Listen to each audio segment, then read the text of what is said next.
Well, hello, fellow Texans. Welcome back to the James Show. It's News Talk 820 WBAP now on FM and 93.3. I know, it's so good to see you, too.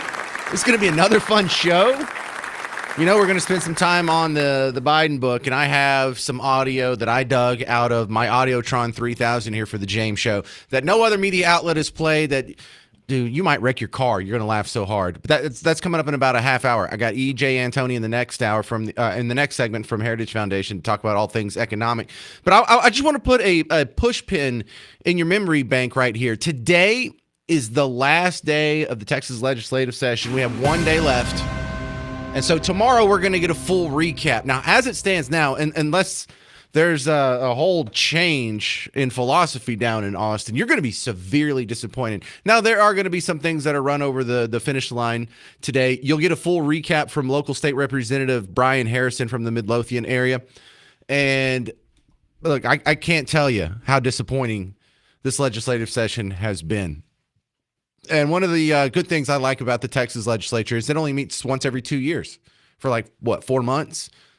And then the bad thing, the thing I don't like about the Texas legislature is, if they lay an egg, you got to wait 2 years for another shot at it. So that kind of adds to the disappointment. If you were hoping for school choice, you didn't get it. Now they passed a bill that says school choice, but it's only going to be eligible to 1% of Texas students. And my concern on that is when outcomes don't get significantly better and we're still having all kinds of issues, the critics will say, well, we tried school choice and that didn't work. No, we hadn't really tried it yet. And we're not going to get another chance to try it for 2 years. You did not get property tax relief. That was one of the things almost everyone promised you on Team Red when you voted for them and sent them down there. And then 36 of them turned, voted with the Democrats, and then adopted their agenda, I guess, on so many of these votes, whether or not it was for Speaker of the House or some of these other priorities or school choice. You have a kind of a turncoat caucus. The Rhino Caucus is what myself and Brian Harrison are calling it. Now, we have the list out here, and I've mentioned this list elsewhere in the show, and every time I do, I get about 13, 14 emails. Oh, I need to see this list. And I don't think I've ever mentioned it in the first segment of the show. So if this is the only time you get to listen, maybe this is the first time you're hearing about it. Myself and Brian Harrison made a list. I got him to get me the list. We got someone else to make a map. So you can go to the website that we have set up for you. Find out if your representative is one of the turncoats, which means you need to primary them out next year. If you don't know who your representative is, that's okay. We have a map right there, and you can see it was my house in one of these highlighted districts. Okay, what number is that? Okay, it matches with the list over here. That's my guy. So we've made it as cut and dry as simple because as it stands, what can we do about this? It's too late. To do something about this is during the primaries, because once the Republican candidates out, they're going to win in the general. So if you're going to get these incumbents out who are going against your will and keeping your property taxes high, we have to do it in the primaries. We have to pay attention to a nuanced micro level of politics. It's just not cool.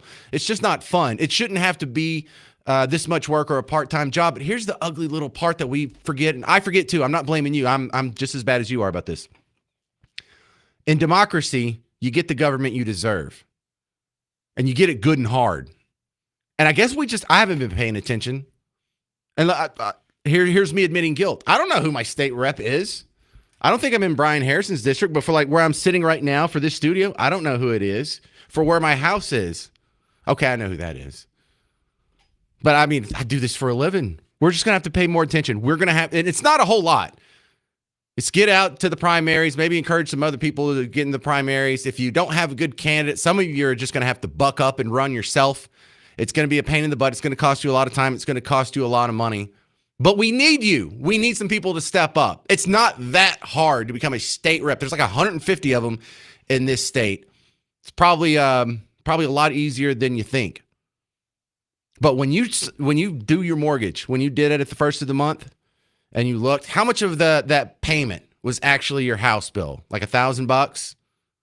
And then you have, some other stuff rolled up in there? Insurance? Okay, how much was that? A couple $100? And then the leftover, that's all taxes? This is what we're talking about here. This is what you're ignoring. How bad does that part of your monthly escrow have to be before we pay more attention? Because it's killing me. And this is supposed to be Texas. This is supposed to be limit government state. We're supposed to have low taxes. We're celebrated for low taxes, not in property taxes. For the brief time I lived in Louisiana, it was about the same as here. So just look at that. That's what's at stake here, and that adds up. If we can cut that in half, we raise your standard of living, not just for you so you can go get more beer on Saturday, but for your family, for your kids, for your grandkids. If you're on a fixed income, this is one of the ways that you can actually get ahead for 5 seconds and get your nose above water. We've got to do a better job paying attention to this. I'll try and step it up here on the James Show. But I want you to get this list. I want you to get the Rhino list that myself and Brian Harrison have put together. The other thing that I want you to know about is we're going on the road. The James Show, it has a remote scheduled for Monday. So, yeah, we don't get out of the studio very much. I don't know if I just have BO or whatever. But no, just jokes aside. It's the Mullen and Mullen golf tournament, Las Colinas Country Club. It's in Irving on Monday, May 19th. I'll be broadcasted live, from 2 to 5 for the duration of the show. But don't worry, I'll be getting there a couple hours early because, listen, here's the secret about going to golf tournaments. You don't have to play golf or be in the tournament or even know golf rules to enjoy it. It's a scene. All of these places are a scene. So it's a good time. It's a great excuse to ditch work. You're like, I know it's Monday, boss, but it's for charity, and it really is for charity. They're raising money for the Scottish Rite Hospital, Urban Boarding Experience, Outdoor Tomorrows Foundation, Divine Equine Therapeutic Riding Center, and Fire Horse Rescue. So they're just going to try and get a whole bunch of money out of some people that play golf. We're going to have a good time. It's going to go for a good cause. They have a bunch of details here if you want to get directions and whatnot. Go to mullenandmullen.com. They have a pretty good rundown on the ticket.com too, but mullenandmullen.com has a little bit more info on it. Plus, it's their tournament. They've been doing this for 41 years. So come on out, say hi, you get to meet me, shake my hand, take a selfie, and judge me based on my appearance. I know that's what you really want to do. Coming up next, EJ Antoni, the economic guru from the Heritage Foundation, is going to break down how these Mid-East economic deals could boost your IRA. That's next on The James Show. News Talk 820 and 93.3 FM, WBAP.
Hello, fellow Texans. Welcome back to the James Show. I am your host, James Parker, News Talk 820 and 93.3 FM WBAP. My next guest is someone you've probably seen on Fox or Fox Business or somewhere. He's from the Heritage Foundation, America's #1 conservative think tank. E.J. Antoni back on the James Show.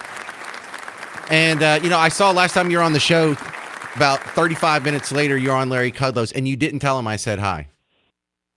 Hey, I told him in the commercial break. It just wasn't live. That's all. Oh, I hope you did. I'd be so happy. I'm such a big, the more economics I read, the more I'm a fan of like you and Santelli and Laffer and Steve Moore and Kudlow. I love all those guys. You guys are great.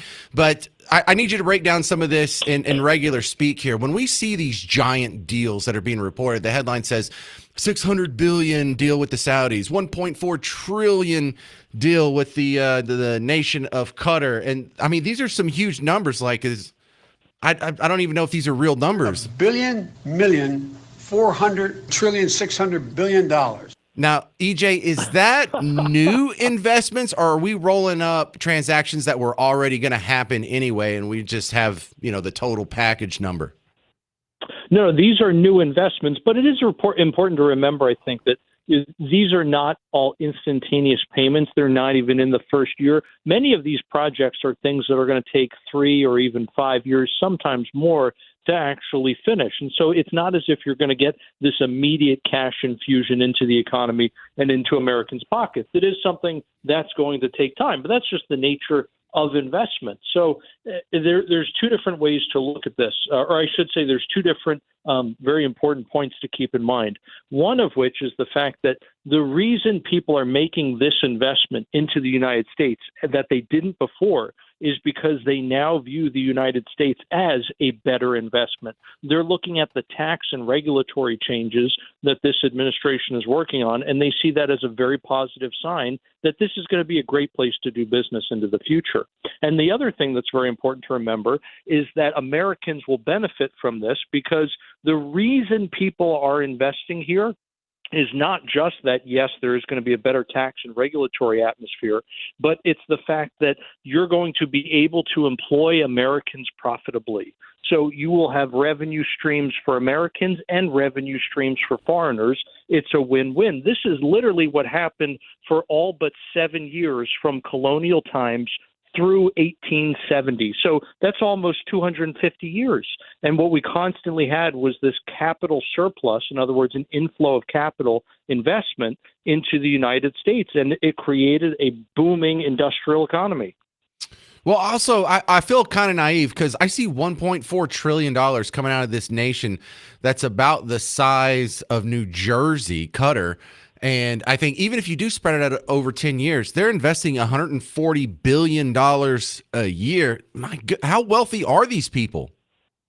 Oh, obscenely so. I mean, look, for a lot of these countries in the Middle East who just have massive oil revenues, look, the state of Texas is familiar with this phenomenon, right? When you go through these periods of relatively high oil prices and high sales volumes, you make a lot of money. And if your infrastructure is already there, then the costs are relatively low. And now with all that money you're making translates directly into profit. So it's a huge win for them. And again, it's good that they're going to turn around and invest those proceeds back here into the United States.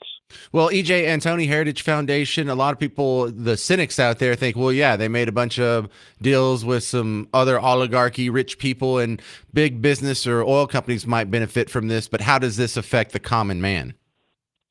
It affects the common man because you'll see more American jobs. It's not as if these people, when they say we're investing in America, it's not as if they're going to do what the Chinese Communist Party has been doing, where their version of investment is just buying up any farmland they can, especially if it's near a military base. That takes money out of Americans' pockets because now you don't have future revenue from that asset. In other words, that farm predictably was generating revenue every year through crop sales, or if it's a cattle ranch, let's say, obviously through beef. So instead of that continuous revenue stream being in American hands, now it's in the hands of members of the Chinese Communist Party. That's bad. You don't want that kind of investment. You don't want asset sales. Instead, what we're looking at here is going to be more plants and equipment in the United States. Again, that's a good thing. That's a win both for the foreigners who are going to make money on the deal, and it's a win for Americans who are also going to make some money, but more importantly, are going to be employed.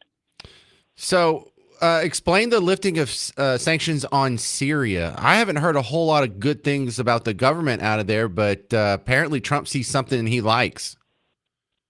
Honestly, this one is a bit of a head scratcher, and from what I gather, it was a very quick decision. That's not to say it was shooting from the hip and there was thought involved. Just that the process moved very, very quickly.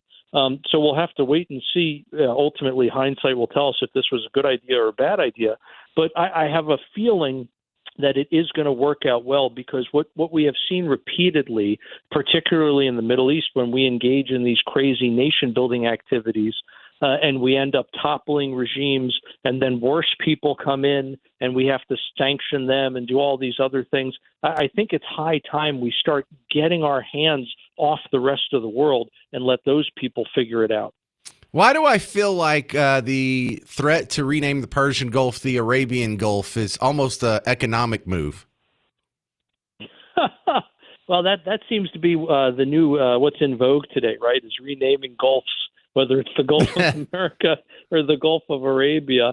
Look, at the end of the day, it's one of those things where it's fun to talk about and whatnot, but I don't see any real. I don't. It's of zero import at the end of the day. All right, is that going to bring them to the table? Do they care what we call that body of water? They'll still call it whatever they want in their language, but it's in the middle of these economic talks, so that one kind of tickled me a little bit. We'll just poke at your ego here across the negotiating table. EJ and Tony, good stuff. Keep it up at the Heritage Foundation. I appreciate your time, sir. Well, thank you for having me. All right, good stuff. See, all this stuff, all these investments is just more runway for the economy to take off. It's time to be optimistic, folks. 800-288-9227, 800-288-9227. Now, coming up next on The James Show, this new book about Biden is so bad that anyone who defended his mental state in the media should be just too embarrassed to continue with their job. They should walk off their job with an apology note to their audience. But they're not doing it. They're defending themselves. You'll hear it next on The James Show, News Talk 820 and 93.3 FM, WBAP.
Well, hey there. Welcome to the James Show, News Talk 820 and 93.3 FM WBAP. I am your host, James Parker, and you don't even have to buy this new Biden book. There's no reason why you got to give any sort of royalties to Jake Tapper or whoever's co-author is here, because you already knew what was in the book.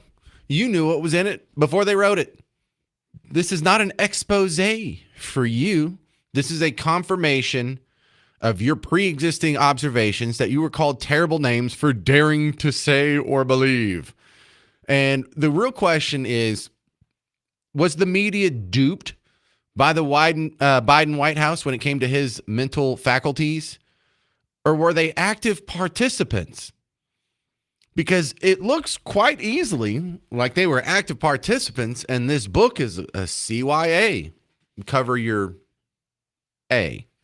And for Jake Tapper to come to and tell you with a straight face, can you believe the media was lying to you about Joe Biden's mental ability? Stop it.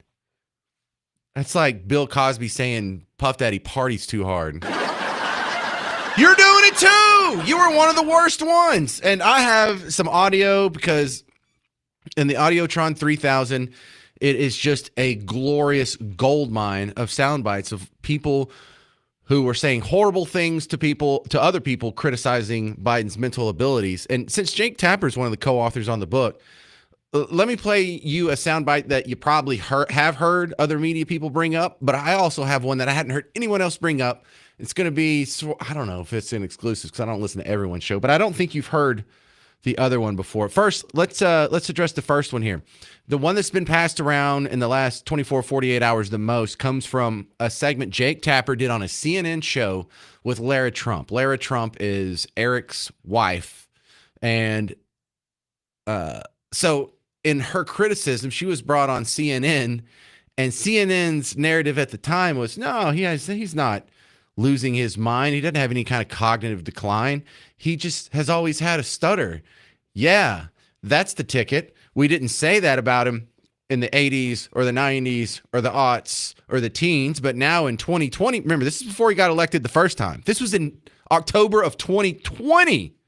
So to act like y'all just found out in the last year is crazy because we've been saying this for more than 5 years.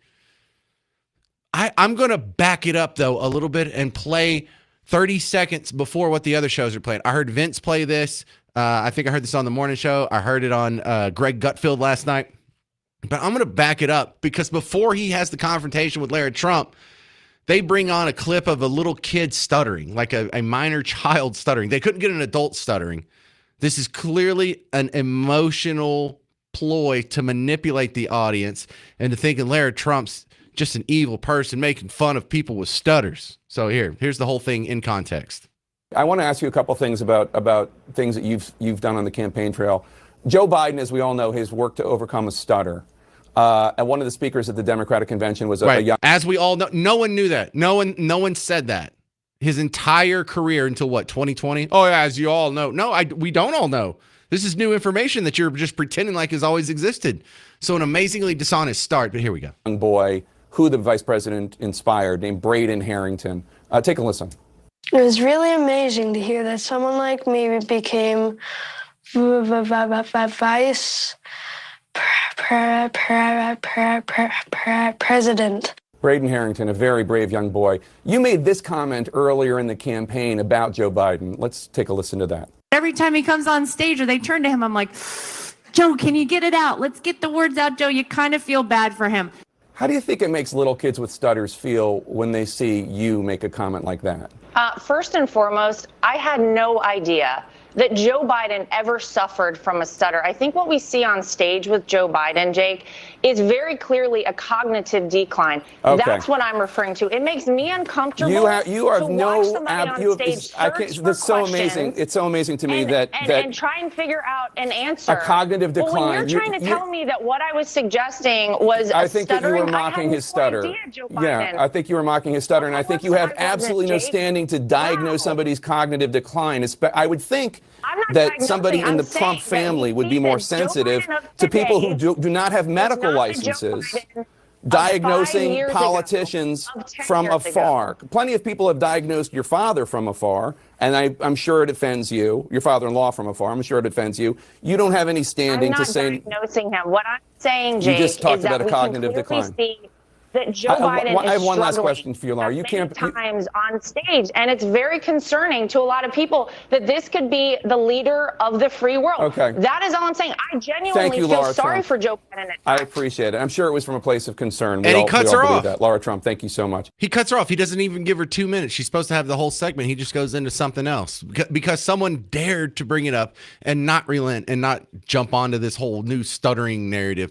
So there's just some beautiful evidence that for the last 5 years, Team Red Media has been telling you the truth about Joe Biden having mashed potato for brains. Team Red Media's got it right. Team Blue Media was covering for him.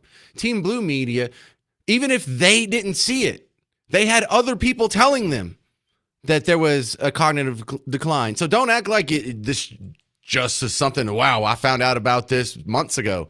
No, you call them cheap fakes. It was not a stutter. It was not a cheap fake. Columnists were writing stories about it. Radio hosts were making bits about it. Comedians were writing jokes about it. People were making T-shirts, making fun of it.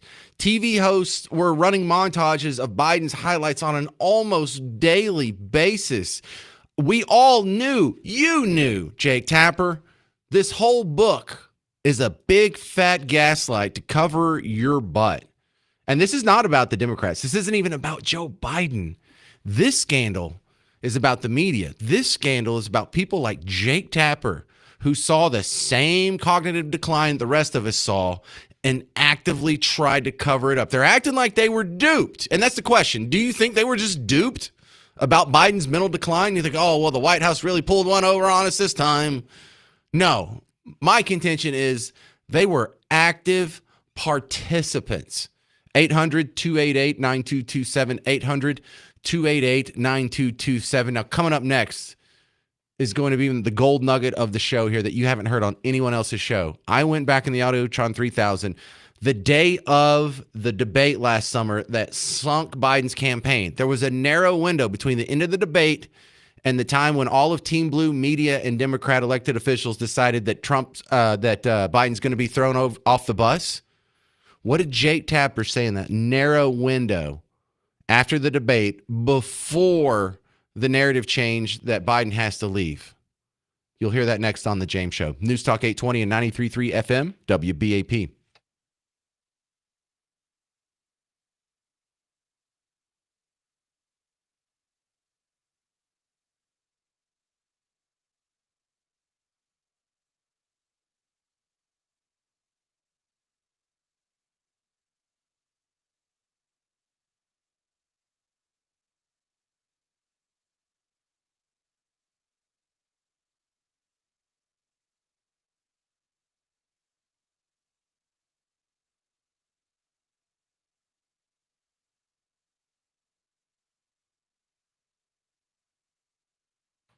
Well, hello, Texas homeowners. Have you gone to blueribbondfw.com and checked out some of the reviews? Well, I know you probably haven't, so I did it for you. James Parker here for Blue Ribbon Roofing. If you have any doubt about your roof after all these storms, after all your roof has been through, if it's more than a few years old, there's no downside into getting the inspection because it's absolutely free. And check out this. This is a review from just a couple weeks ago from Jackie, 5 stars. It says, Blue Ribbon Roofing are rock stars with the insurance claim process. My roof had been turned down until we called Blue Ribbon. See? They turned a loss into a win. You don't do this all day, every day. You're not supposed to be an expert in roofing and dealing with insurance claims when it comes to roofs. You have your own job. You have your own expertise. You have your own career. You have your own family. You have your own skills to take care of your things. Blue Ribbon Skills is taking care of that roof on top of your house. Another thing you'll learn about the team at Blue Ribbon Roofing, if you go to blueribbondfw.com, is there's a picture. There's a lot of pictures on there, but one of them has John, the owner, founder of Blue Ribbon Roofing, in a white belt. And I have to admit, I'm a white belt guy too. Not all the time. And I know some people think, oh, I could never pull off a white belt. John does. I do. And it's not my fault. It looks so damn good on me. But if you want your roof to look so damn good on your house, call Blue Ribbon Roofing. Maybe you need a new roof. Maybe you just don't like the color. It's up to you. Go to blueribbondfw.com, and if you get a new roof, mention you heard it on the James Show. You get a free ridge vent ventilation upgrade, something you need anyway. You don't even have to haggle for it. It's going to be on the house if you mention the James Show. So homeowners, go to blueribbondfw.com.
Hey there, welcome to the James Show, News Talk 820 and 93.3 FM, WBAP. This new Biden book is pretty bad, and it begs the question, was the media really duped by the White House about Biden's mental decline, or were they active participants? 800-288-9227, 800-288-9227. Oh, I have some more damning audio coming up from Jake Tapper, right after Joe Biden waddled off the stage last June in his last presidential debate of his life. We'll do it after we talk to Bobby and McKinney. Hey, Bobby, you're on WBAP. What do you think? Hey, James. Oh, come on. They were absolutely a part of the whole hiding of the truth of exactly what Biden's mental state is. This is not something that happens over a month or a week. This kind of decline happens over a lengthy period of time. The journalism has become politicized, and they were regurgitating the Democrat agenda, and part of that was hiding his decline. And this book, even though I haven't read it, now I can't wait to read it because this is a total, like you said, CYA. Well, I think you're right, but you're only going halfway there. Like, not only were they in on it, everybody. Like, I have examples of like YouTubers and bloggers and people with their little third tier network shows who were echoing Jake Tapper and celebrating the fact that he cut off Lara Trump because, you know, she's just sitting there lying to the face. Like, here's a guy, you've never heard of him, Brian Tyler Cohen. He's a lefty blogger who has a huge following defending that interview we just played. What always shocks me is just how dumb the Trump campaign thinks that people are. Here we have Lara Trump saying with a straight face that she never knew that Joe Biden has a stutter. Everyone knows that Joe Biden has a stutter. No one knew. Literal children know that Joe Biden has a stutter. No, they and don't. We're supposed to believe that a high-level Republican operative and a family member of the candidate running against him for president of the United States never found out? Got it. But as if feigning ignorance about his Anyway, so yeah, I have a lot of examples of that. I don't have to play them all. But remember, and I want the people who are out there who are like, I'm not really a Republican or a Democrat, or you can't put me in a box. Well, which side just lied to your face about something we all saw clear as day in videos? They were called cheap fakes. They were called lies. They covered up for it. Who just lied to you for the last 5 years, and who was telling you the truth? And shouldn't we be rewarded for getting it right on such an important issue, Bobby? No, you're never going to get rewarded. That's never going to happen. The only thing we can do is stand tall, knowing that we said the truth the whole time. And I'll go, even though my word doesn't mean anything, I've never seen Biden stutter once. Okay, total mental decline. Okay, and that's just the way it is. But journalism, they were all in it. They went all in. They got caught because everything that was told, from Hunter's laptop all the way through, everything was proven in time. This is going to be proven that Biden had mental decline going on for a couple of years, maybe even before that. All right. And now it just came to the culmination. You're totally right again. Anybody disagree? I don't like doing, oh, no, you're right. No, you're right. No, you're right. I mean, that's fun, but I would like to hear someone who's like, I just found out this week that he was a little slow. No one's buying that. But here's the gold star audio, and thank you very much, Bobby and McKinney, that I was talking about. Right after Joe Biden finished the debate, which ended his campaign, CNN went straight to Jake Tapper and Dana Bash at a desk, and they were going to give just the first thoughts off the top of their head about what they saw in the debate. Now, in hindsight, he's trying to tell you when this happened, when this went down, we all were like shocked. We couldn't believe how bad it went. And we all agreed that he wasn't the candidate and we had been duped. No, until y'all conferred with each other and agreed that the narrative was Biden has to be removed, you were still defending him even after what we saw in the debate. This was immediately after they walked off the stage. There was some clapping. There was some music. They turned everything down. And Jake Tapper's first reaction, and Dana Bash too, was how bad Trump did. Listen to this. That was the worst debate I have ever seen. In fact, it wasn't even a debate. It was a disgrace. Primarily because of President Trump lying, maliciously attacking the son of the vice president. You just took the words out of my mouth. You used some high-minded language. I'm just going to say it like it is. That was a show. Oh, is that what it was? Is that what y'all saw? Because one day later, you're joining the chorus that he has to step down. You lying punks. You were lying the whole time. We'll never get you to admit it. But when I told Bobby we should be rewarded, I don't expect Jake Tapper to apologize or resign from his position or step down or say you were right and I was wrong. That's not what I want. My reward is having these people who are on the fence about which side is telling the truth more than the other. We should get moral credit for that, and they should be on our side after this. We should be more trustworthy in the eyes of the audience because they just got caught lying to you about another thing, not just COVID, not just Hunter's laptop. Biden's mental decline. Last 5 years, we have documented evidence for it. We were right. They were wrong. You were right. They were wrong. All right, if you want to be after David in Bedford, 800-288-9227, 800-288-9227. The countdown is on. Get $30 concert tickets to Dierks Bentley, Simple Minds, Slightly Stoopid, Kesha, and more. They're not all playing at the same time. It's a sale that they're having. $30 ticket to summer. Head to livenation.com/ticket to summer. You got that? livenation.com/ticket to summer is your secret website to get cheap tickets on a bunch of great concerts starting on May 21st. livenation.com/ticket to summer. All right, coming up next, a couple more calls on the Biden book, and then we'll talk about if it's okay for Trump to get a new airplane from Qatar.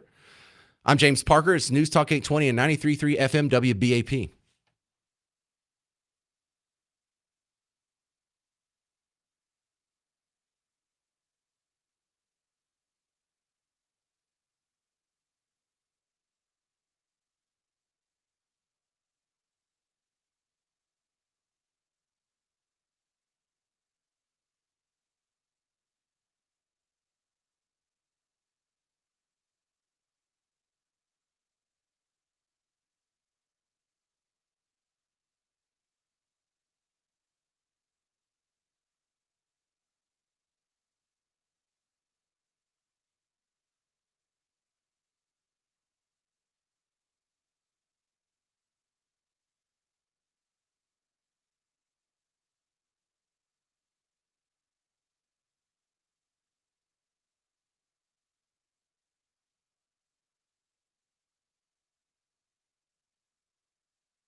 Hey there, fellow Texans. Welcome back to the James Show. News Talk 820 and 93.3 FM WBAP. A lot of people are getting a good chuckle out of this new Jake Tapper book, where the media is trying to rewrite history, claiming we were duped by the Biden White House.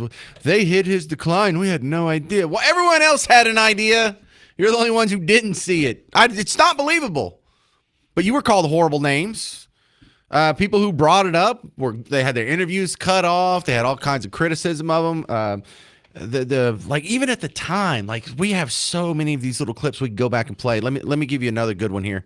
One of the stories from the book that Jake Tapper brings up is there was the event with George Clooney and Obama, and Biden went out there and he froze, and there were people making a lot of noise, and he just got a blank face and was looking around, and I mean, he kind of looked like he just did a hard reset on his computer, and Obama grabs his elbow, kind of, come on, let's go, buddy. Ushers him off the stage and leads him off the stage. Now, you were told at the time that was a cheap fake. Remember that term? Cheap fake? Turns out it wasn't cheap nor fake. It was very valuable information that was real. That day, Jimmy Kimmel, in a air quotes comedy show, called that a lie. Jimmy Kimmel, apologies. There's a clip of Joe Biden going around today, and they say he froze and had to be escorted off stage. He did. On Saturday night. I was standing right next to him when it happened. He didn't freeze. He was just listening to the people calling him in the front row. But the right-wing media, while working very hard to claim Biden's out of it, somehow seemed to completely miss moments like this. Oh, God, that feels so good. Doesn't that feel just like, right? What's it feel like to be this wrong, Jimmy Kimmel? What's it like to go out there? I was standing right there, and that's not what happened. Yes, it was. And we all know, anyone who really pays attention and who really wants to follow up and get the truth knows that you're a hack now. You're so dishonest. Your clips don't stand the test of time. 800-288-9227. This is David in Bedford. What do you think? Oh, hey, James.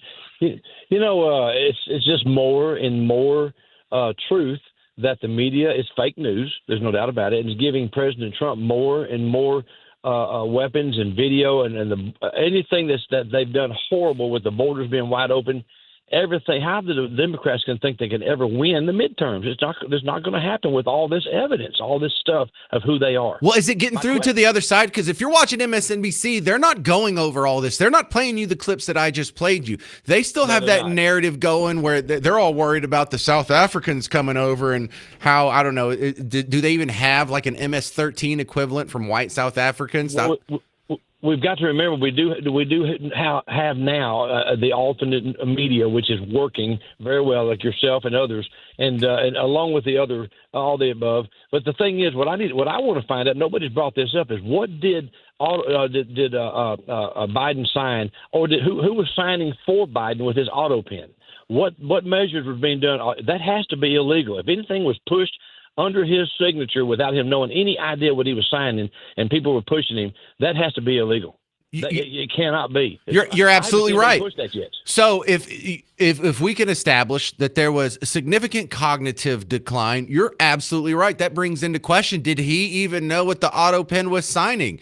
If they ran it through, is there any evidence that he was briefed on all these? Is there any evidence that he approved of it? Is there any video of him like nodding or something? Or did whoever was this puppet master just go draft whatever they want and do the auto pen without him even knowing what was going on? Right. I'll tell you what, James, I do believe President Trump is great about setting a big trap. He's done it before. And this is a big noose. And now they're all beginning to admit, well, maybe he was that way. They fooled us. The Democrats fooled us. They're all falling into that trap. And once they admit that they knew he was that way, then here's all the legislation he signed when you knew he was that way. That does bring it all to question, doesn't it? And if that's the case, then Hunter Biden's pardon doesn't count. Anthony Fauci's pardon doesn't count. And if we can actually go down that road, it'll be another just what I never thought we would get this level of accountability. I never thought it would go this good. This is amazing, David. We're on our way. All right. Thank you very much, sir. Appreciate it. Let's stay with the phones here. 800-288-9227. Joe in Grapevine, you're on WBAP. What do you think, Joe? Hey, James. With Trump getting the plane, I definitely think that it would be permissible, for one thing. James, nobody said anything from 2003 until now that the military base in Qatar, which is the largest military base in the Middle East, they have given them billions of dollars. And there was no objection to that. And also, another thing I just recently found out, this plane is 40 years old. This is considered a national security. Not only does it transport the president, but the press, legislative officials, representatives, senators, congressmen, dignitaries, occasionally. Bro, I mean, it is so important. It's a national security Joe, issue. And you're bringing up what a lot of us are thinking. How hard is it to get a plane? All these people at Dallas Love Field and DFW and the Addison Airport, they can all get planes. So it takes us 5 years to get a plane. And Qatar, they're not buying a plane for Trump. They already have just an extra plane that they've decommissioned that used to be the one that their head of state flew around in. They're like, hey, we've got this extra plane just sitting around. You want it? And apparently their throwaway use plane is more modern and advanced than our current fleet of Air Force Ones. I think that's the real lesson here. yes, sir, it is. You're exactly right. That's a good way to put it. Kind of embarrassing, isn't it?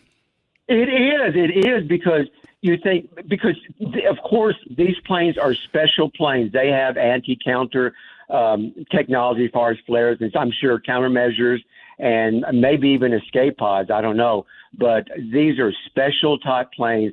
Chris, we have all types of threat, not only to our president that are international, but domestic, national. And with all the advanced technology and shoulder fired, which they were trying to, if you remember, they were trying to get some shoulder fired missiles, rockets into the country that they were hoping to maybe shoot his plane down. And these planes can detect this and make countermeasures very, very quickly. Absolutely, man. Well, I think that you're on board with him getting it, aren't you? Oh, heck yeah. Put it of course. in the presidential, in his presidential thing, because by then, and this is a Boeing plane, but Chris, 40 years old. Come on. Yeah. Well, also, we give other countries gifts all the time. I mean, we can give $200 billion of your tax money to Ukraine and no one bats an eye and, says, well, that's corrupt. Okay, fine. And it's not unusual to get gifts from other countries, like the Statue of Liberty. It was just a gift from France. They're like, hey, here's this big bronze Lady Liberty here. And they gave it to us. Gifts happen. And this seems like a guy who's like, hey, man, I'm so rich. I have this extra plane laying around. You want to borrow it for a minute until you can get your new Air Force One? Heck yeah, I'm in favor of that. He just did a favor to the taxpayers of America. God forbid we save $500 million on a plane. Coming up next, you're going to learn from financial analyst Steve Cotton about how to take advantage of all these investments that are coming to the United States. That's on News Talk 820 and 93.3 FM WBAP.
Hey there, welcome back to the James Show, News Talk 820 and 93.3 FM, WBAP. I am your host, James Parker, and there's a lot of huge headlines with some big numbers in them. $600 billion agreement signed between the United States and Saudi Arabia. A $1.2 or $1.4 trillion deal reached with the Qataris. We have Netflix that's building a new studio within the United States, over $1 billion. But is this actually going to have a positive effect on you and your family? Let's ask a local financial advisor, Steve Cotton out of Addison. Welcome back to the James Show, sir. And just, I know some people don't like the term trickle down, but it seems like big investments like this could have reverberations throughout the entire American economy. You're exactly right, James, and thank you. It's such an honor to be on your great show. Trump is playing three-dimensional chess, and that's what people need to understand. This negotiating that he is doing right now has four basic components. It has the obvious economic component of bilateral trade. It has a military component of aid to Saudi Arabia and Qatar.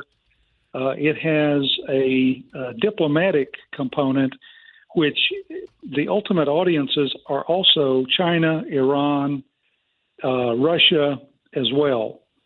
And what I think President Trump is trying to do is to demonstrate that there's much more to be gained through bilateral and multilateral economic deals than by people staying in their respective militant corners and just doing death and destruction.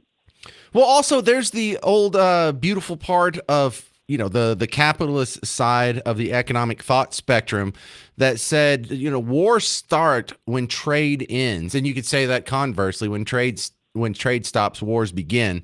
And the more that we are tied and invested in each other's economy, that has a tendency to just have such an incentive for peace in the Middle East. And I've always said that if you want peace in the Middle East, we should start doing more business with them than less.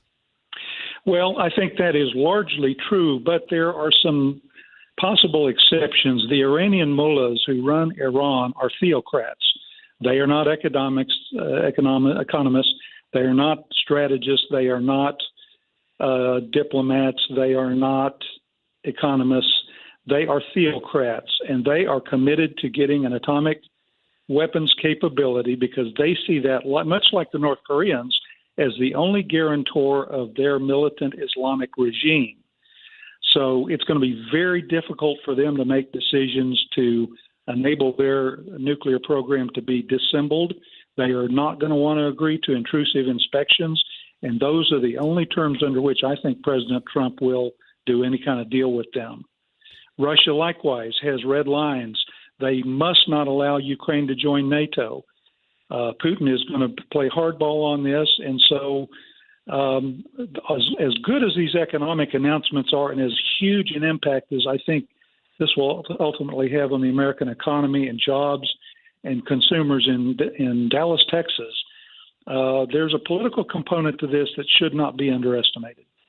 Well, let's also, Steve Cotton, financial advisor based out of Addison, you have clients, they call you and they say, how do I take advantage of this upcoming economic boom? Where do you direct them? Do you tell them just push money into index funds, or it can't be that simple? Well, I don't make general recommendations. I always look at each client and what their needs are, what their objectives are, what their risk tolerance is. But I can tell you generally that my clients are very richly diversified. They have multi-level strategies. We use all kinds of good investment instruments that are proven. I don't ever gamble with my clients' money. And but I think that there is going to be more upside in the equity markets going forward than downside. And if the inflation is now down from 4.3 to about 4.2, it's the lowest it's been in 4 years. And if that trend continues, that's going to give the Federal Reserve the rationale for resuming their interest rate cuts. And if that happens, bond values in their bond part of their portfolio will rise, and that's positive. So I think we could be headed for some very good economic times if all of this continues on track and plays out. All right, Steve Cotton, you can find him. He's a financial advisor based out of the Addison area. Thank you for sharing your expertise on the James Show, sir. You bet. Thanks for having me. All right, good stuff. See, a lot of positive. This has been like a completely positive week. Because, like, this book is hilarious. People being histrionic about getting a free airplane for the taxpayers. That's a fun little bout of criticism to slap around. People complaining about the South African refugees. Yeah, look out for the South Africans. They really ruin the neighborhood when they move in. With, with all those South African drug gangs and narco terrorists. Yeah, those South Africans, they're evil. What are they going to do? Come over here and build rockets? 800-288-9227. 800-288-9227. It's a good day to be a radio show host. It's a good week, really.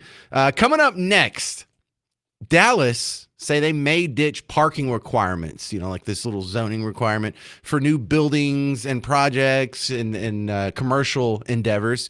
And a lot of people are claiming, well, without that, parking's going to be even worse than it already is. Calm down. I'm going to try and explain. This is an economic issue, and this will ultimately be a good thing. James, how could this be a good thing? Less parking spaces. I'll explain next on The James Show. Stick with me. I'm James Parker. It's News Talk 820 and 93.3 FM, WBAP.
Hey there, welcome back to the James Show. I'm your host, James Parker, News Talk 820 and 93.3 FM WBAP. I saw this on WFAA. Dallas is taking a second look at their parking regulations, and a lot of people are freaking out saying this will make things worse. I hear this and I think the exact same opposite. And in this situation, this is one of the many segments on the James Show where you may think this is about something else, but it's really about economics. You may think this is a civil engineering or a traffic issue. No, the answers to these questions can be found with a study of economics. But first, we go to our news partner, WFAA, for the reports. 8 on the clock. Time now for your morning rush. And the Dallas City Council voted to drop minimum parking requirements across the city. We're talking restaurants, apartments, other developments no longer needing a set number of parking spots based on size or bedroom count. This has been an issue for developers for a while, and city leaders say it will boost development and help small businesses. Although there are some residents who say it could make parking even tougher to find. All right, let's talk about this one.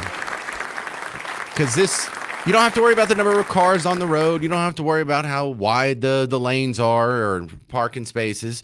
A lot of these questions are simply economics here. And just so you know, if I say something that you disagree with, or I'm an Austrian economist, this is the point of view I'm coming from. So if you don't understand it, maybe you could just Wikipedia that later. But the first question is, why did we have the parking regulations in the first place? And I hate the term parking regulations because it almost sounds like this is a recommendation that if you want things to go smoothly, this is what we would do. No, actually, let's phrase it like this. Why would you force buildings to have parking? Why would you force them to have a certain amount? Because if they don't build enough parking spots, their business will suffer. Their project, which they're spending tens of millions of their own dollars on, runs a higher risk of failure. Their return on that investment diminishes if they get this wrong. But also, let's say that they have this project in mind and it just doesn't work with the amount of parking and they underbuild. Well, that means parking is going to become more valuable. There's going to be a premium for parking spaces in that little area. Well, then it opens up business opportunities for those people who would build parking garages or maybe just a flat surface level parking area. Maybe the building next door will overbuild their garage to make up for the demand there, and they can have a little extra income off of that. You know, maybe the one place wants to have like an opulent looking building where everything's on the first floor and there's no ugly parking garage and they just don't have room for it. And so the next building can take advantage. They're just like, yeah, we're a little more industrial and we're not too worried about optics. We already have a parking garage anyway. Maybe we'll just overbuild ours. So the supply and demand gets soaked up pretty easily if you just get out of the damn way. Maybe it'll open up more opportunities for standalone parking garages. And if you're a standalone parking garage, that means that's your business. That's your primary business. You're not in like the office retail space business and you are forced to have a parking garage. So it's easy to think that if you could just focus someone's time and energy and expertise into this one industry, standalone parking garages, probably more profitable, more efficient anyway. So why get in the way of a problem that's going to take care of itself? Just get out of the way.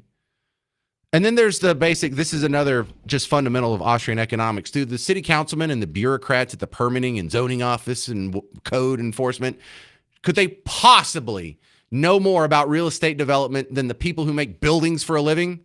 Could they possibly know more than the guy who has a $160 million real estate portfolio, and this is the 24th building he has built in the last 10 years? Could you possibly have some dork down in the city offices making $82,000 a year that has the knowledge in his head that the real estate mogul has? That's a hell of a stretch. The people that are writing these rules and voting on them, the city councilmen, do they know more? And even if they do, how are their incentives aligned? Do they have the right incentive structure to get this correct?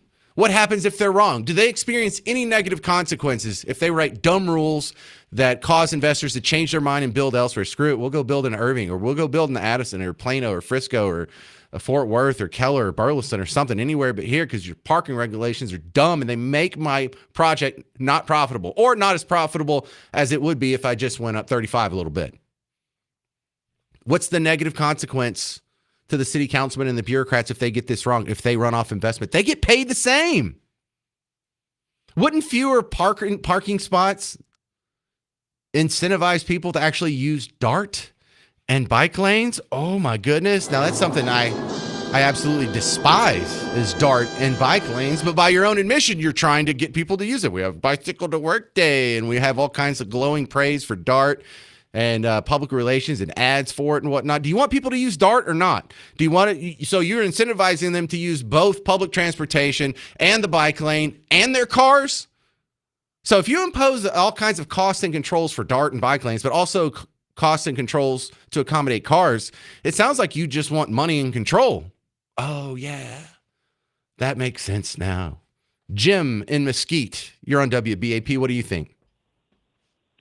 Well, I think it's all about the dollar. I think it's all about making them more money. When I say them, the developers, the city council, all these people that make decisions, everybody's in everybody's pocket, in my opinion.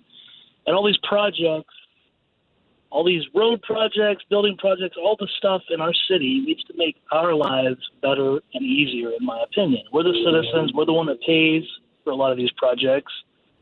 And I don't feel like the project is going to make our lives better. Like right now, I'm stuck in traffic trying to get home from work. I'm going to be here for an hour. I don't know how many projects we've put on the road to how much money we've spent making the roads better, but they don't do anything for us. I'm getting tired of that. I'll let you talk. I'm going to hang up. All right. Thank you very much, Jim in Mesquite. How do you feel? 800-288-9227, 800-288-9227. I think he was mostly right. I wouldn't be that absolute. I wouldn't say they don't do any good, all these road projects. I don't know. Some of the road projects are just amazing monuments that are going to be our ruins. You ever think about that? You ever think about how that big intersection at 75 and 635, long after America collapses, after we get invaded or the robot revolution or, I don't know, Planet of the Apes takes over, you realize in like 2,000 years from now, that's going to be our ruins. You know how the Romans left behind aqueducts and roads and stuff? That big exchange is going to be something after civilization collapses. They're going to marvel and be like, how did those geniuses ever build that? And what was that for? That was just for an intersection? Wow, that must have been an amazing civil. That's going to be our ruins. Of course, we'll probably have flying cars or teleporting by then. 800-288-9227, 800-288-9227. Next, what do you do if your prescription drugs aren't covered by your insurance? Apparently, that's something a lot of people face. Get help from Patrick Moore of Pretect next. It's News Talk 820 and 93.3 FM WBAP.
Hey there, welcome to the James Show, News Talk 820 and 93.3 FM, WBAP. Come on out and see me. I have my next remote.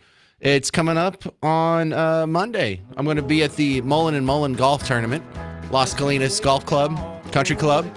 I'll be doing the show live from 2 to 5. I'll be hanging out for quite a bit beforehand and maybe for a little bit afterwards. I don't know. Depends on how expensive the bar is, really.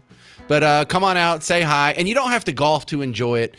It's a scene. Most of the people there aren't playing golf in my experience in all the golf tournaments where I've gone and done remotes and whatnot. But it's raising money for a good cause. They've been doing it for 41 years, and Scottish Rite Hospital would like your donations anyway. So come out to the Las Colinas Country Club this Monday, May 19th. It gets started at 7 a.m. I am not going to be there at 7 a.m., but if you're an early bird, you can go ahead and get there. It'll be happening all day. More information, mullenandmullen.com. My next guest, someone I had to bring on when I saw the story that 27% of new prescriptions go unfilled because they aren't covered by the health insurer. Well, what can we do about that? Well, since it's your first time on the James Show, Patrick Moore, tell me a little bit about your outfit, Pretect, P-R-E-T-E-K-T. I enjoy the eccentric spelling here, but how does this give you a background on helping us cover the cost of healthcare? Yeah, James, thanks for having me on. So Pretect, P-R-E-T-E-K-T. It is the phonetic spelling of the word protect.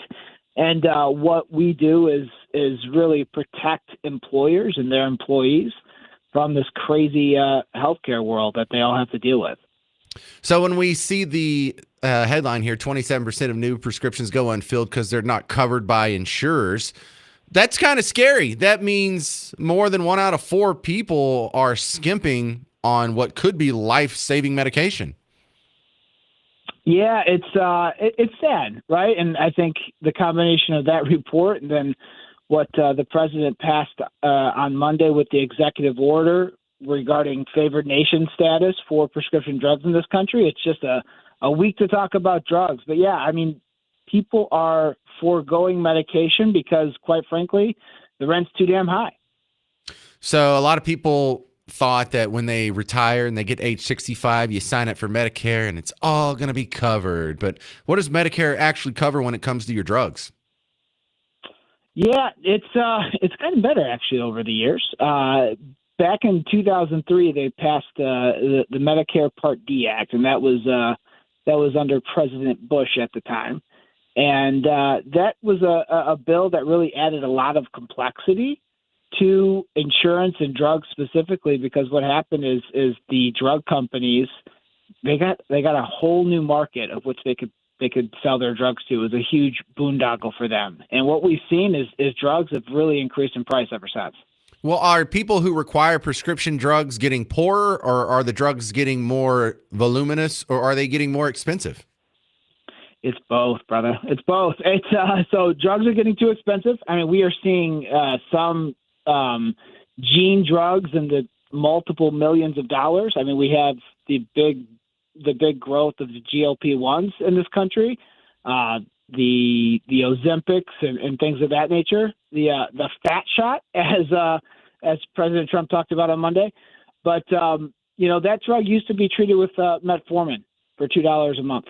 And now we're looking at $1,200-$1,300 a month in those type of prescriptions. And combine that with just more and more drugs being used by Americans. I mean, the average family, somewhere in between 12 to 15 prescriptions per family. That's wild. Well, see, that's another part of this. It's a crazy number.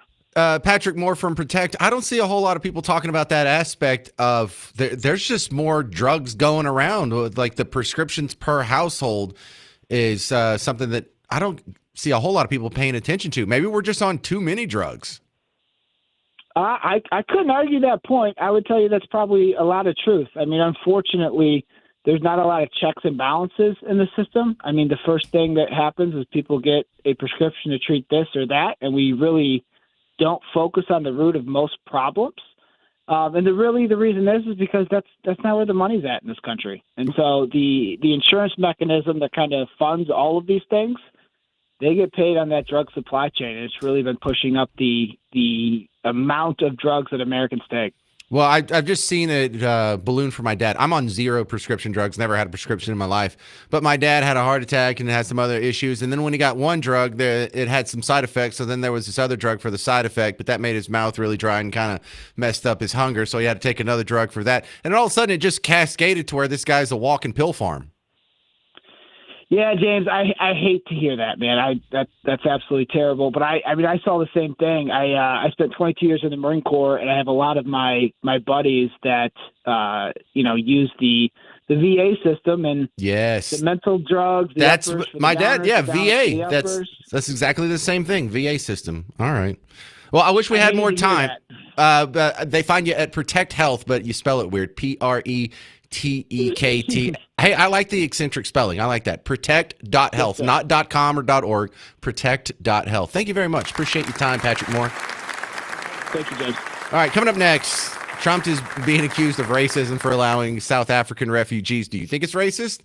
I think it's a great idea. I'll explain next on the James Show. Also, just like to reiterate, live from the Mullen & Mullen Charity Golf Tournament, Las Colinas Country Club, this Monday.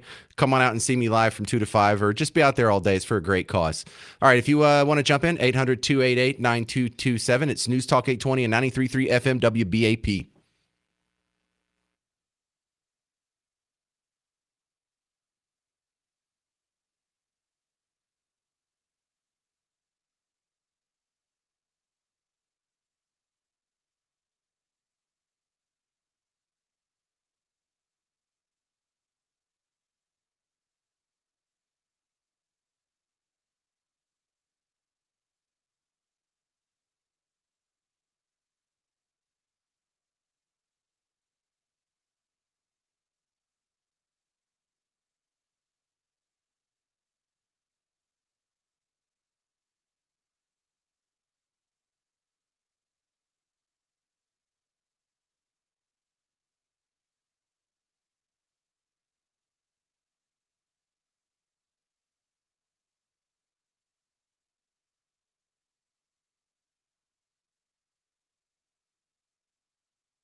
Well, hello, fellow Texans. Welcome back to the James Show. News Talk 820 and 93.3 FM WBAP. Welcome back to the big show.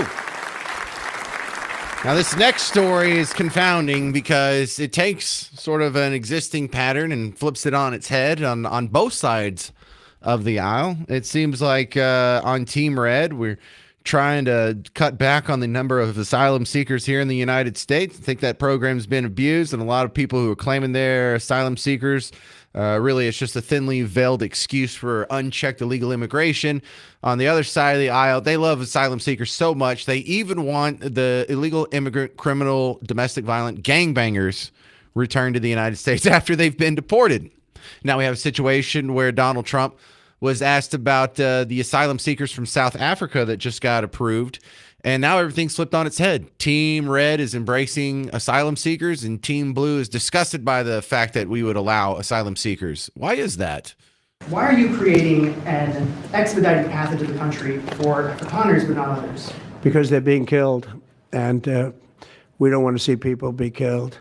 Now, South Africa leadership is coming to see me, I understand, sometime next week. And, we're supposed to have I guess a G20 meeting there or something, but we're having a G20 meeting. I don't know how we can go unless that situation's taken care of, but it's a genocide that's taking place that you people don't want to write about, but it's a terrible thing that's taking place. And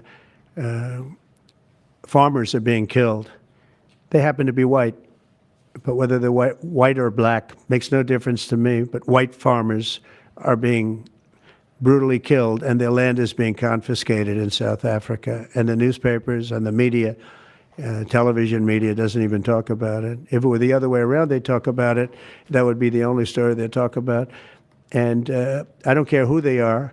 I don't care about their race, their color. I don't care about their height, their weight. I don't care about anything. I just know that what's happening is terrible. I have people that live in South Africa. They say it's a terrible situation taking place. So we've essentially extended citizenship to those people to escape from that violence and come here. Well, I love this story. I think it's a sad scenario that these South Africans are in. I don't know if it reaches the level of genocide, but there have been thousands and thousands of people killed in that country based on the color of their skin. And they have the videos online where they've lined up all the crosses for every one of the white farmers that have been killed in racial violence over the last whatever years. And there's thousands of these crosses that line a highway for miles and miles and miles. There's the Place Moord that has a few thousand white farmers who were killed in ethnic cleansing violence.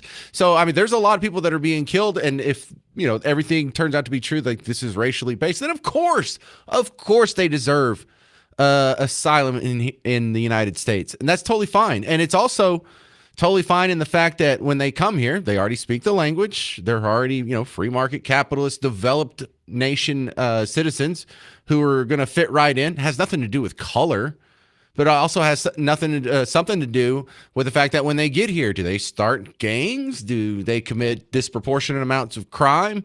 Do they segregate off into their own neighborhoods and turn them into weird slums with litter everywhere? And do they eat the geese out of the park? No. What do they do when they come here? Well, I don't know. Charlize Theron, Elon Musk. What are they going to do? Build rockets? Set up Starlink?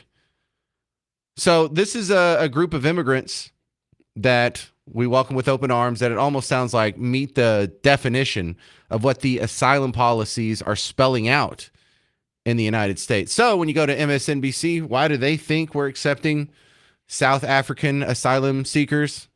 Oh, of course. It's racism. You're just a terrible person. Trump has virtually halted refugee admission in America for people fleeing war and famine in places like Sudan and the Democratic Republic of Congo. Back with Rick, Mark, and Eddie. Rick Stengel. Yes, it's so deeply and morally wrongheaded and repulsive. Oh, yeah? These are the descendants of the people who created the most diabolical system of white supremacy in human history, Not apartheid. really. They're not directly responsible for it, but it was a system that actually moved black people off of the arable land. So they inherited the land that the black people had to give up. It was called forced removal. It was something called a Bantustan policy, where they moved black people out of the cities and farmlands into these remote areas with non-arable land. I mean, it was just one of the most worst processes ever. I love this. I'm so glad they bring this up because this is all easily verifiable with a couple of Wikipedia searches. Really? These are the children of apartheid. You're the children of the Democrat Party. Do you have any idea how the history of your party stacks up against apartheid? Democrat Party, by all metrics, 10 times worse than apartheid. And you're like, James, that's a bold statement. Apartheid's a terrible thing. Apartheid is a terrible thing. I'm not pro-apartheid. Apartheid's just god-awful. Crime against humanity. Democrat Party's worse. Look at the record. You just heard that guy say, oh, yeah, they were removing people from their homelands. What was Indian removal? That was the Democrat policy. Andrew Jackson, Trail of Tears, first big Democrat president. They've removed more people than apartheid did. The Democrats did. They would make them move like 10 different times. Yeah, we told you can move here, but now we're going to move you again. Now we're going to move you again. Now we're going to move you again. Wasn't there black removal by Democrat Party, Buffalo Soldiers and all that, mistreatment? What about segregation? Apartheid had segregation. Oh, yeah, also a Democrat policy. Yeah, y'all kind of tied on that one, too. Yeah, even today, who's the side of the aisle that wants black-only spaces? It's not Team Red. On top of that, Democrats were worse than apartheid in many ways. Democrats had slavery. They supported that. Apartheid never did anything that nasty. Apartheid doesn't have anything close to the KKK. They didn't run around in scary outfits and dumb pointy hoods harassing black people based on the color of their skin. Apartheid's responsible for a few thousand deaths. Some of the estimates say 21,000 up to 30,000. Democrats killed hundreds of thousands. Heck, if you just count the Civil War, which is Republicans versus Democrats, if you want to phrase it in the most philosophically accurate way. But here's the nastiest part. For all of apartheid's shortcomings and misgivings and evils and horrors, it only lasted about 50 years. The Democrats have been running around ruining people's lives for about 200 years. On what metric is the Democrat Party better than apartheid? 800-288-9227. I mean, that's kind of a rhetorical question, but if you got an answer, I'd love to hear it. Come defend the Democrat Party's history against apartheid and tell me the children of the apartheid should be shunned because they're attached to what people in their group did generations before. What about generations before in your party, sir? I mean, you're being told there's a genocide in Gaza. Here's an actual genocide. And your people are like, no, y'all are just racist. Y'all just y'all just want to help them because you're evil people. I got it. Coming up next on The James Show, the Texas Land Commissioner, Dr. Don Buckingham, is going to come on to explain the new rules against adversarial ownership of Texas land coming up next. 800-288-9227. I'm James Parker. This is The James Show. News Talk 820 and 93.3 FM WBAP.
Welcome back to the James Show, News Talk 820 and 93.3 FM, WBAP.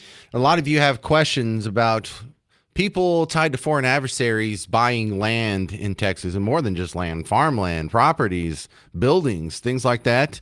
And where do we get answers? Let's go straight to the top. It's an honor to have the Texas Land Commissioner, Dr. Dawn Buckingham, on the James Show for the first time. Welcome, Dr. Dawn. Hey, so great to be on with you today, and a big howdy to all your listeners. All right, so as Texas Land Commissioner, what role do you play in all this who gets to own land situation?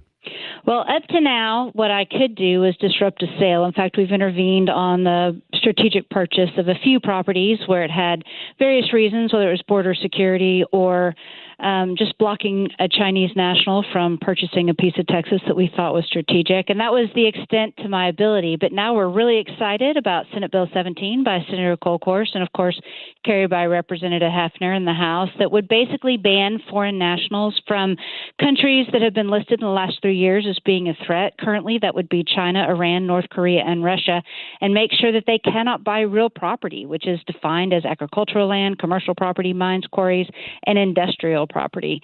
We're currently seeing about 5.7 million acres in Texas that are foreign owned, China accounting for almost 4% of those.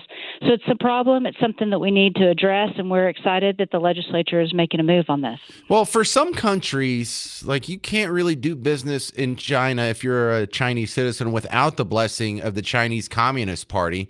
So it makes sense that pretty much any purchase from them is a proxy for the Chinese Communist Party. Why were they allowed to buy land up until now?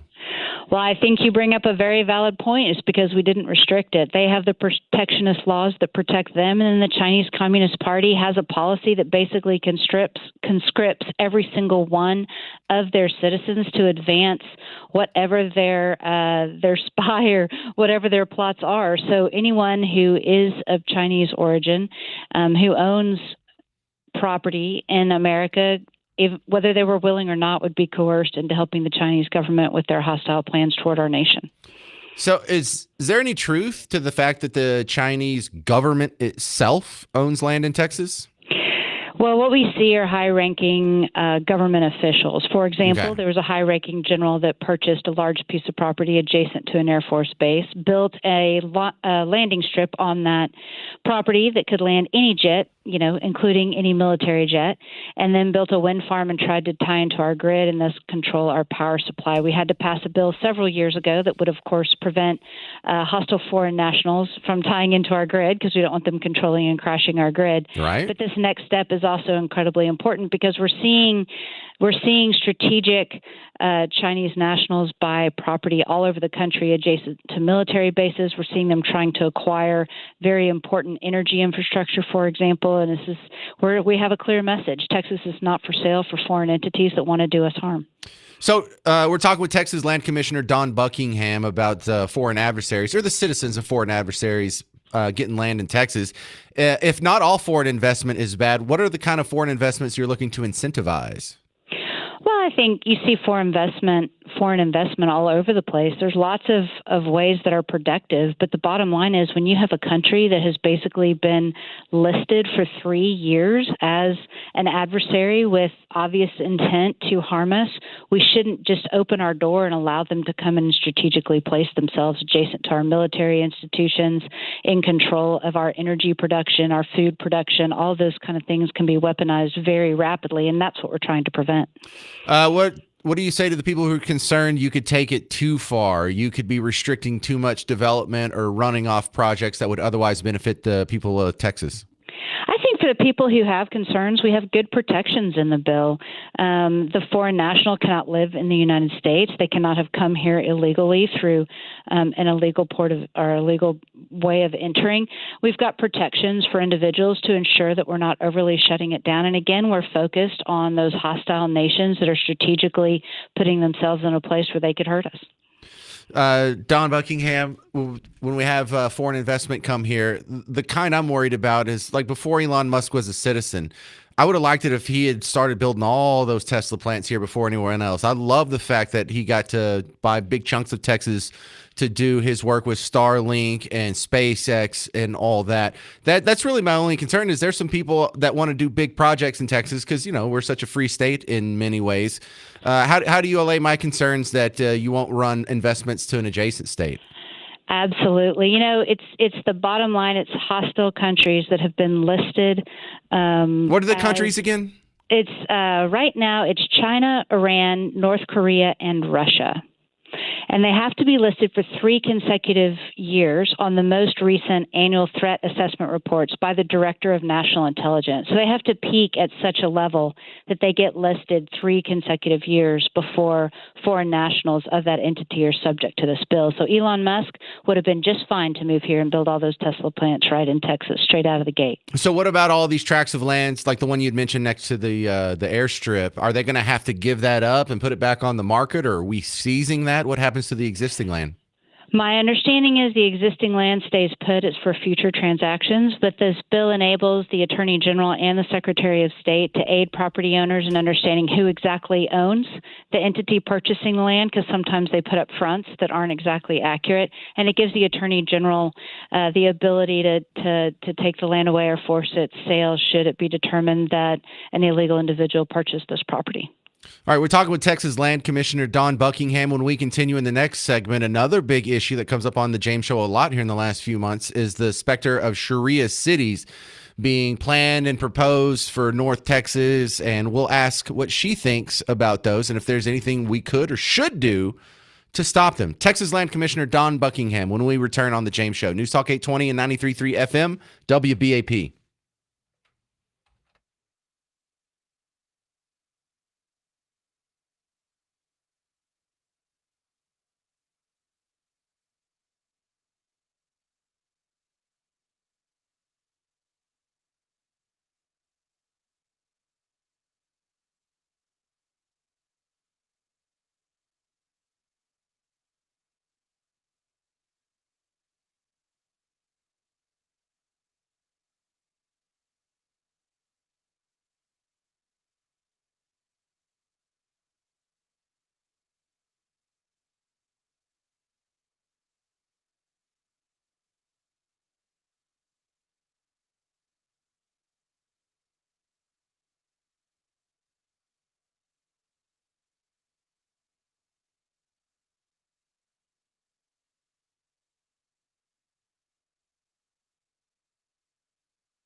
Hey there, welcome to the James Show. I'm your host, James Parker, News Talk 820 and 93.3 FM, WBAP. We continue with your Texas Land Commissioner, Dr. Dawn Buckingham. Dr. Dawn, are you a real doctor, like can prescribe drugs, or do you have some other field of expertise? No, I am I was a practicing physician for 25 years as an oculoplastic surgeon, but then, of course, retired from practice when I won statewide. So I'm a real doctor. Okay, so don't worry, I'm not going to ask you for pills or anything. Depending on what pills you want. Well, that might be my dad. Now, next thing that I think overlaps with your office quite a bit is the concern in North Texas around Sharia cities. You know, I found out this one epic city was being proposed, and then you look in and there's about 6 of them that are being proposed in our region here. First off, is this even legal? You know, we're a full-on investigation to see that it's not, because, of course, it's not legal to discriminate based on religion. We have actually passed bills in Texas to be sure that Sharia law cannot trump, for lack of a better word, state or our federal laws. But we keep seeing them pop up. And this whole EPIC plan development, thousands of homes, a completely encapsulated type of community is, I think, nothing else than trying to use religion as a shield to promote a global Islamic state. You know, a few years ago in a terrorism investigation, they found a memo, and I'm going to read the name of it to you because it's long, but it's an explanatory memorandum on the general strategic goal for the group in North America. And in that memo, they flat out said, we're going to do a civilization jihadist process aimed at eliminating and destroying the Western civilization from within and sabotaging its miserable house by their hands and the hands of believers. So this is a strategic plan to promote a global Islamic state, and it should absolutely be stopped. Well, I'm going to throw a controversial angle at it, and I'm not sure if this really is my opinion or just something that I'm exploring. I don't have the legal expertise to really put my foot down on this. But how is this different than what we see with other cults? You know, like when David Koresh had his little compound outside of Waco, you know, there was religious discrimination. You had to be a part of their religious group to live on this property. And so this kind of feels like a macro version of that with a Sharia city. You know, they're going to have some more facilities, a school, a hospital, or whatever. But how is this not just considered like a big cult compound? Well, I think you bring up an interesting perspective. You know, in a cult compound, that's one piece of property owned by one person, and then you're allowed or not to allowed to live there. What we're talking about is an entire community where people are going to be able to buy homes or not based on their religious belief, which I think is in direct defiance of our laws. But Don, we're just running out of time. So what if some sheikh who's funding this says, fine, I'll own all the property and they'll just live in it as my tenants? Well, it's a pretty big piece of property. They're talking 1,000 additional homes, a mosque, and an Islamic community center. It's a lot more than just 1 or 2 homes that you let people move into. Well, look, here's where I feel like this might get controversial, in my opinion, is my big difference in the compounds for the wackos like the David Koreshes of the world, or you could just say like the Mennonites or in any of these other religious sects, is that they don't have videos online of them sawing off people's heads for leaving their religion. I think that's a good point. You're exactly right. They also, yes, I think that's a very good point. Right. And so there's some discrimination there, but it's not like racial discrimination or discrimination based on inherent traits or immutable traits. This is discrimination based on, I don't like heads being sawed off. Right, and you're talking Sharia law that allows multiple wives. It allows abuse of women. It allows genital mutilation. It allows all kinds of things that are inconsistent with our current laws.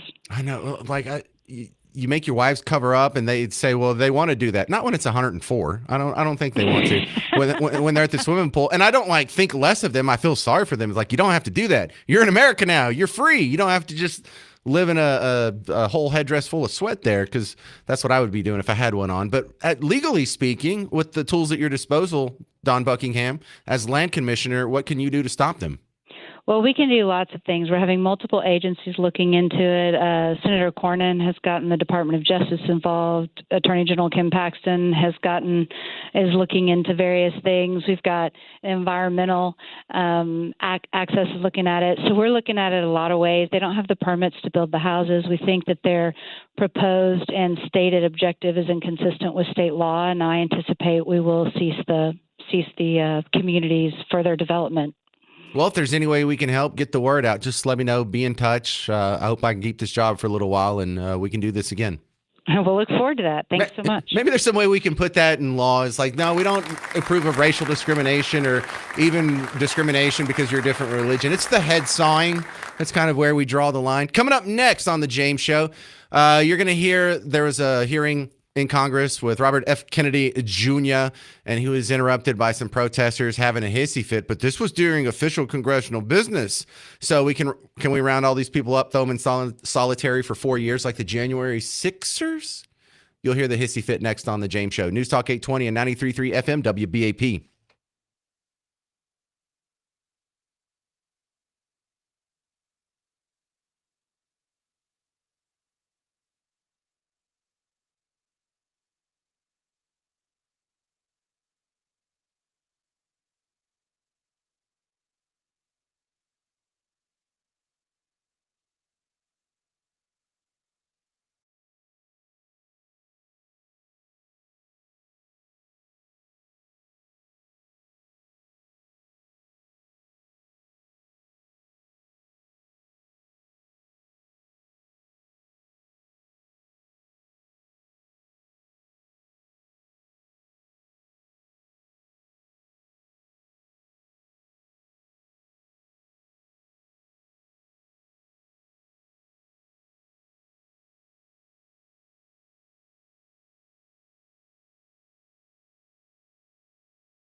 It sounded just like him, didn't it? I'm James Parker. You're listening to The James Show, News Talk 820, 93.3 FM, WBAP. A couple of fun pieces of audio before I get you out of here. Robert F. Kennedy Jr. had a congressional hearing yesterday, got interrupted by some protesters having a hissy fit. This is another example of this guy was a Democrat his entire life. I mean, he has a great Democrat pedigree. His last name's Kennedy. His dad was an attorney general under JFK. I mean, we know who this guy is. And the second he switches allegiance and puts on the other team's jersey, he's all of a sudden not fit for public consumption. He has to be shouted down. He's literally Hitler. I mean, think of how many people are in the orbit of Donald Trump right now, who himself, for most of his life, was declared a Democrat. Elon Musk spent the most of his life as a Democrat, and you have the other apparatchiks that are kind of hanging on around him, like Tulsi Gabbard. Not only was a Democrat, was running for president as a Democrat just 4 years ago, 5 years ago. Same thing with RFK. You'd say that about a lot of people. But RFK trying to explain his thoughts on how to make America a healthier place, and some people just can't stand it and had a hissy Thirdly, fit. focus on achieving these goals while cutting costs for taxpayers. We intend to do more, a lot more, with less. The budget I'm presenting today supports these goals and reflects.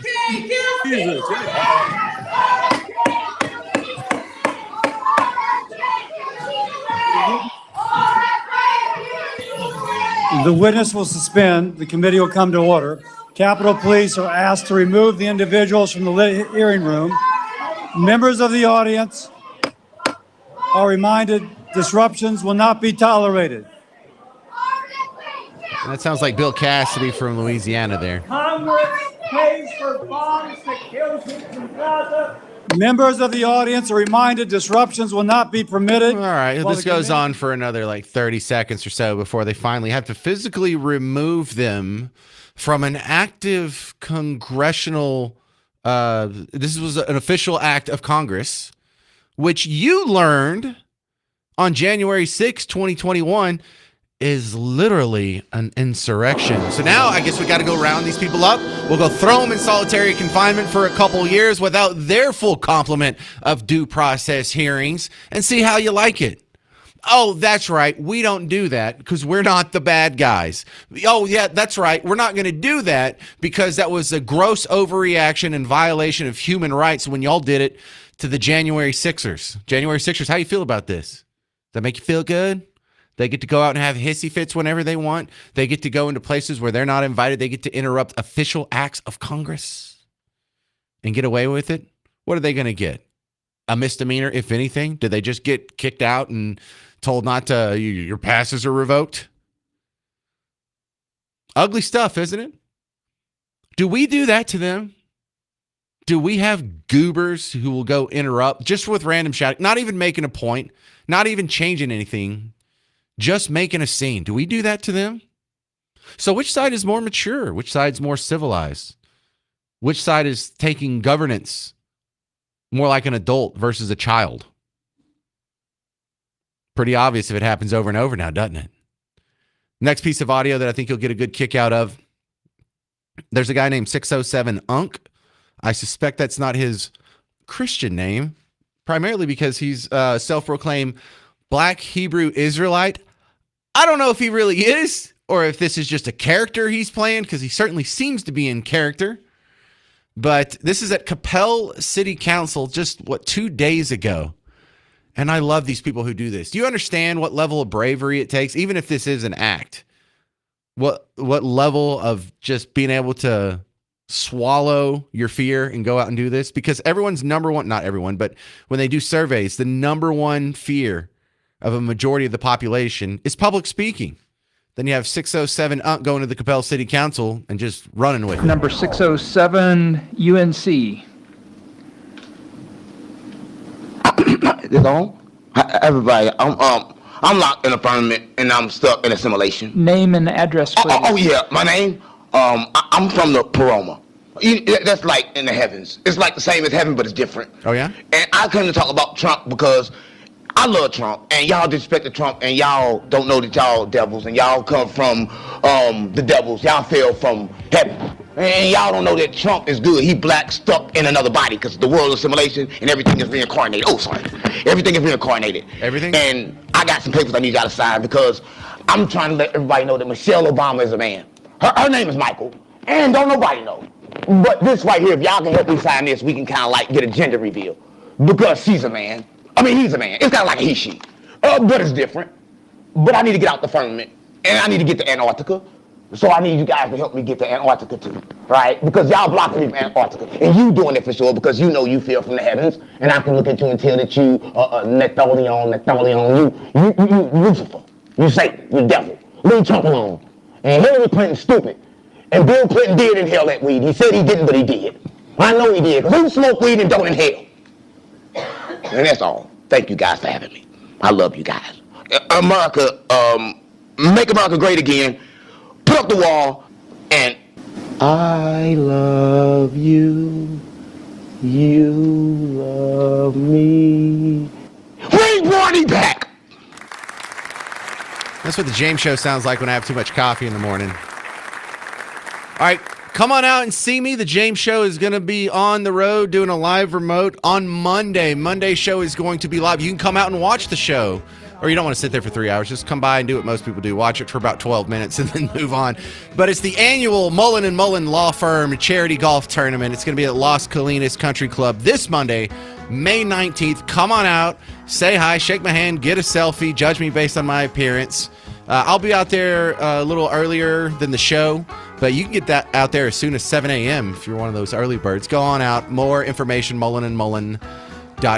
All right, stick around. Mark Levin's coming up next. I'm James Parker. This has been The James Show, News Talk 820 and 93.3 FM, WBAP.